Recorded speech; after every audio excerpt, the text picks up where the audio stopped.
Hey, this is Anney. And Samantha. And welcome to Stuff Mom Never Told You, a production of iHeartRadio.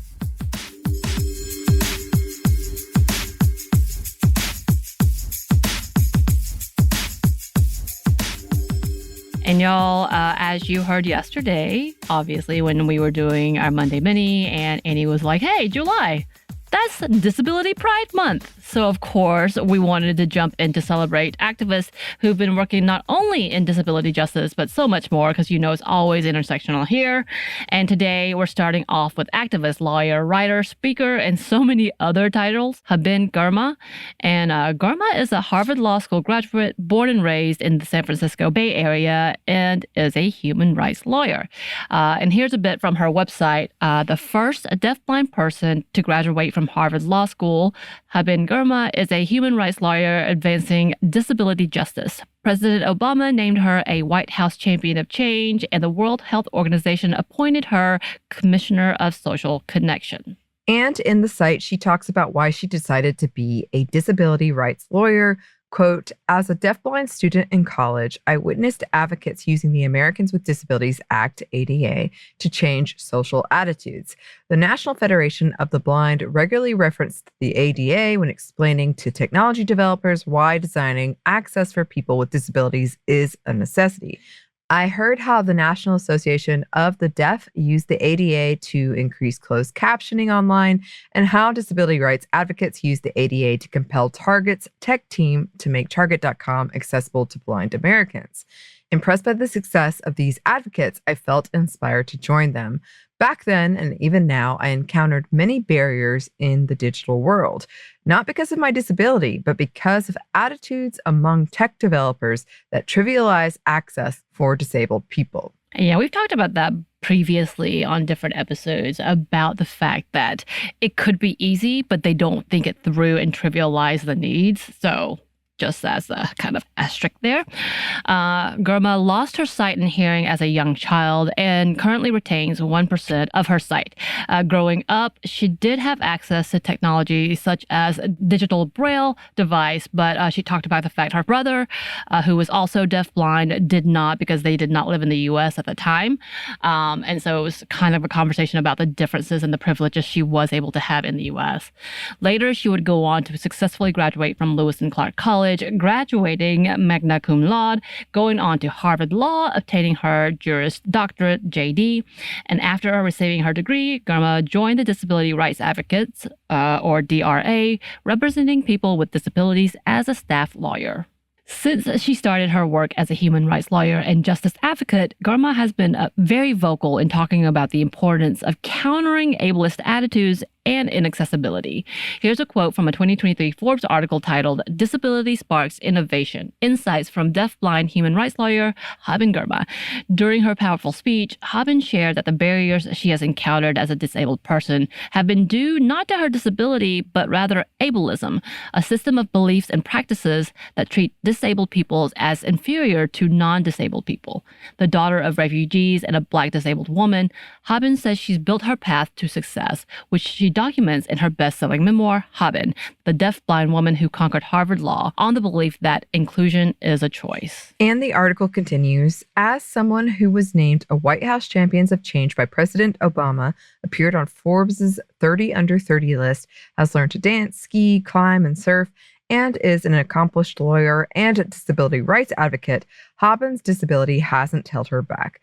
But ableism, she said, whether intentional or unintentional, creates barriers for people in the disabled community every day, often preventing them from full inclusion in the workplace, being supported to achieve their potential and contribute their skills, as well as being able to fully participate in other aspects of their lives and society.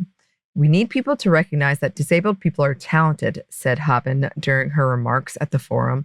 In many organizations, disabled people are not represented, or if disabled people are represented, it's often just white disabled experiences. Diversity is multi-layered. We need all our different experiences represented. Every single one of us has something to bring to the organization. Right. And on her website, she includes why organizations need to invest in accessibility. As she writes, prioritizing inclusion helps your organization. Disabled people are one of the largest historically underrepresented groups, numbering over 1 billion worldwide. Reaching a group of this scale creates value for everyone. Organizations that prioritize accessibility benefit by gaining access to a much larger audience, improving the experience of both disabled and non-disabled people, and facilitating further innovation. Organizations also have legal obligations to ensure access for disabled people. But with that, yes, we do need to come back to the fact that the new Supreme Court ruling has really messed this up. So, of course, yes, we will come back and have a deeper conversation because we don't know about this legal obligations anymore. But we'll just pause on that and come back later and cry about it later. And from the Forbes article, they write, when thinking about accessibility, Haben shared her belief that organizations need to consider not just their employees, but also their clients, customers, and the larger population. For instance, she emphasized how important it is to make technology more accessible. Sometimes when I think about accessibility, people think, oh, we'll build a separate website for disabled people.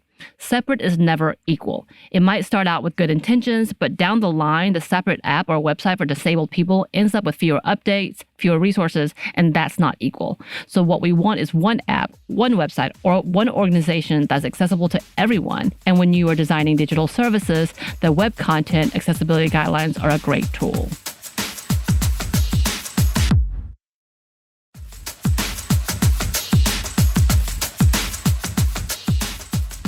She continues to educate companies, organizations, and the general community about the importance of understanding language and wording, as well as accessibility when it comes to being inclusive. From her website, she advises, quote, challenge yourself to create a disability story without using the word inspiration. The overuse of the word, especially for the most trivial things, has dulled its meaning. People sometimes even use the word as a disguise for pity. For example, you've inspired me to stop complaining about my problems because I should feel grateful I don't have yours. Messages that perpetuate us versus them hierarchies contribute to marginalization. Engage audiences by moving beyond the inspiration cliche. Oh, that made me cringe. And she continues on her website giving advice about harmful messages people should avoid, including things like non-disabled people should feel grateful they don't have disabilities. This perpetuates hierarchies of us versus them, as we talked about previously, and continuing the marginalization of disabled people. And it goes on with another example of what not to use. Successful disabled people overcome their disabilities. When the media portrays the problem as the disability, society is not encouraged to change. The biggest barriers exist not in the person, but in the physical, social, and digital environment. Disabled people and their communities succeed when the community decides to dismantle digital, attitudinal, and physical barriers. And advice on messages that should be included, like we respect and admire disabled leaders just as we respect and admire our non-disabled leaders.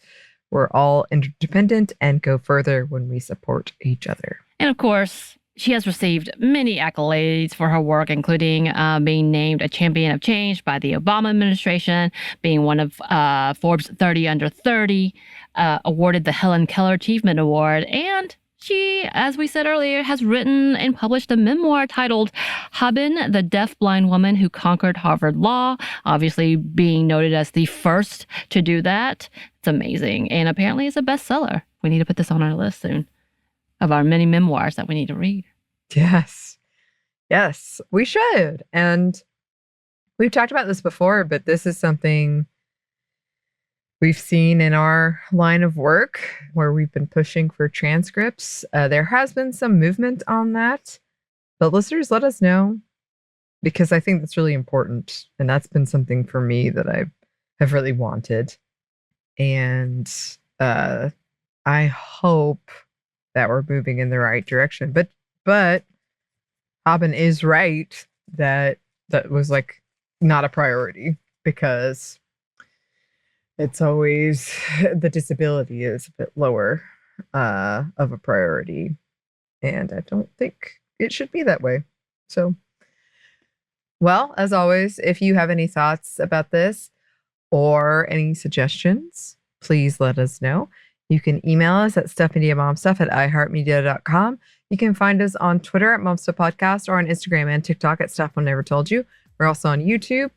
We have a TeePublic store. We have a book you can get wherever you get your books.